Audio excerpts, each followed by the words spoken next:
Hello everyone, I am Jyoti Jha and welcome to NCERT the mind. तो आज हम लोग पढ़ेंगे क्लास 6 की English book honeysuckles a pact with the sun, chapter 4 the old clock shop. तो इसे पढ़ने से पहले अगर आपने मेरा चैनल सब्सक्राइब नहीं किया है तो आप सबसे पहले मेरे चैनल एनसीईआरटी द माइंड को सब्सक्राइब कीजिए, लाइक कीजिए और बेल आइकन ज़रूर प्रेस कर दीजिए ताकि एनसीईआरटी से रिलेटेड जितने भी वीडियोस हैं वो आपके पास समय से पहुंचती रहे। और आप इसे ज़्यादा से ज़्यादा शेयर करने की भी कोशिश कीजिए ताकि दूसरे बच्चों को भी इससे फ़ायदा हो। तो चलिए पढ़ना शुरू करते हैं। Christmas Eve had arrived. As last minute shoppers were going home, a thick white sheet of snow lay over Salt Lake City, USA. Yet the lights were still burning in the old clock shop as Ray, its old deep owner, worked on a clock he had sold that day. तो Christmas की शाम आ चुकी थी और आखिरी वक्त के दुकानदार घर जा रहे थे। एक मोटी और सफ़ेद बर्फ की परत सॉल्ट लेक सिटी यूएसए पर बिछी थी, लेकिन अभी तक ओल्ड क्लॉक शॉप में लाइट्स जली हुई थी। रे वहाँ का बूढ़ा बहरा मालिक उन घड़ियों पर काम कर रहा था जो उसने उस दिन बेची थी। Having finished his work, Ray stood up and was on his way to the back room when a cold rush of air from the front door hit the back of his neck. रे का सारा काम हो चुका था। वह खड़ा हुआ और पीछे के कमरे में जा रहा था कि अचानक सामने वाले डोर से एक ठंडी हवा आकर उसके गले के पीछे टकरा जाती है। He turned to meet a last-minute shopper, but his old wise eyes told him that this was not a shopper. He saw two men, one in his 20s, the other closer to 50. The younger man remained at the door. The older man approached the counter with no sign of friendliness in his eyes. Ray was able to hide his growing fear as he slowly pushed a notepad and a pencil across the counter. तो वो पीछे मुड़ा और आखिरी समय के ग्राहक को देखा, लेकिन उसकी बूढ़ी और ईमानदार आंखें ये बता देती है कि वो ग्राहक नहीं है। उसने दो आदमी को देखा। पहला 20 साल के आसपास का था और दूसरा 50 साल के आसपास का था। जवान आदमी दरवाजे पर रुका और दूसरा काउंटर पर आ गया। उसके आंखों में दोस्ती का जरा सा भी भाव नहीं था। रे अपने बढ़ते हुए डर पे काबू रखा और धीरे से एक नोटपैड और एक पेंसिल पुश किया। He smiled at the unfriendly fish, then pointed to his ears and shook his head from side to side. A quick look of surprise changed the man's face as he studied the notepad, then turned and said something to his friend. वह अपने unfriendly face में smile किया, फिर उसने अपने कान की तरफ इशारा करके अपना सिर एक तरफ से दूसरी तरफ हिलाया और वो मैन आदमी नोटपैड को पढ़कर अपने दोस्त की तरफ घूमकर कुछ बोलता है। Ray used the chance to look closely at the man, paying attention to the shape of a gun and a restless hand in the man's right coat pocket. Anger boiled within him, but it was kept down by an inner voice that said, "Be still." He wrote on the notepad, "May I help you?" For the first time, the older man looked directly at Ray and smiled, a cruel, mocking smile. They both understood why he was there, why his friend remained at the door. They looked like men who were down on their luck and were now ready to try something they would later be sorry about. फिर chance का use करके उस आदमी को बिल्कुल पास से देखा।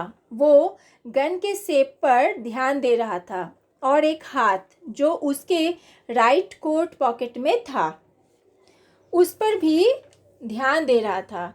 वह इस बात से बहुत गुस्सा हो रहा था, लेकिन उसके अंदर से एक आवाज़ आई, शांत रहो। उसने नोटपैड पर लिखा, क्या मैं आपकी मदद कर सकता हूँ? तो पहली बार तो वो बूढ़ा आदमी रे को बिल्कुल डायरेक्टली देखकर स्माइल कर रहा था, एक डरावनी खतरनाक स्माइल। वे दोनों समझ गए थे कि वो वहाँ क्यों थे और उसका दोस्त गेट पर ही क्यों खड़ा था। वे ऐसे लोग दिख रहे थे जो नसीब में बहुत नीचे थे, या कहा जाए तो वो बहुत अनलकी थे और वो ऐसा काम करने जा रहे थे जिस पर वो बाद में शर्मिंदा होंगे। The clocks ticked on. Ray calmly wrote another message. Have you come to pick up a clock or watch? Then he pointed to the lawn, board filled with hanging clocks and pocket watches.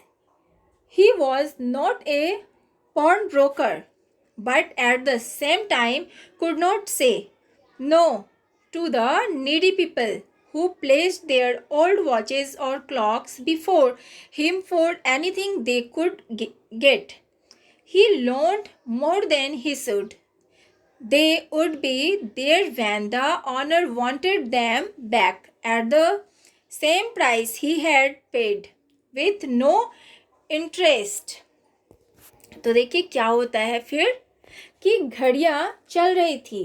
रे शांति से एक और message लिखता है, क्या आप कोई clock या वॉच लेने आए हैं? फिर वो इंसान लॉन बोर्ड की तरफ इशारा करता है जो कि क्लॉक और पॉकेट वॉच के साथ टंगा हुआ था। वह एक साहूकार नहीं था, लेकिन वह उसी समय किसी इंसान को नहीं कह सकता था जो कि कुछ पैसों के लिए अपने ओल्ड वॉच या क्लॉक को गिरवी रखते हैं। वह उससे ज़्यादा लोन पर रखता है जितना वो रखने के काबिल है, और जब भी उनके मालिक उन घड़ियों को वापस लेना चाहते थे, रे उन्हें सेम प्राइस पर वापस दे देता था बिना किसी इंटरेस्ट के। Then the older man seemed to feel a little easier, took out his hand from his pocket and quickly looked at the watch on his wrist. How much will you give me for this? The man wrote.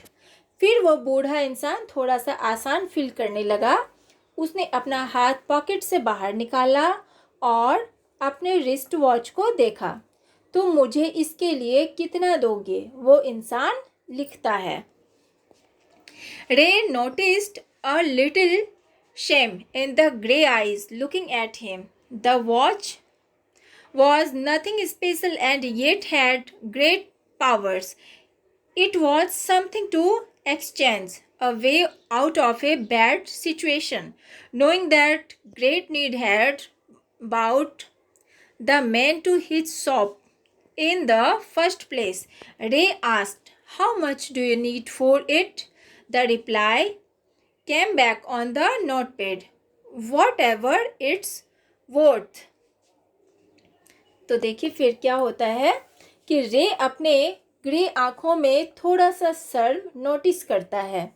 वो watch ना ही special था और ना ही उसमें कोई great power था। वह exchange करने का एक चीज़ था या एक बैड सिचुएशन से निकलने का रास्ता। रे पूछता है कि तुम इसके लिए कितना लोगे? नोटपैड पर जवाब आता है, इसकी कीमत जितनी हो।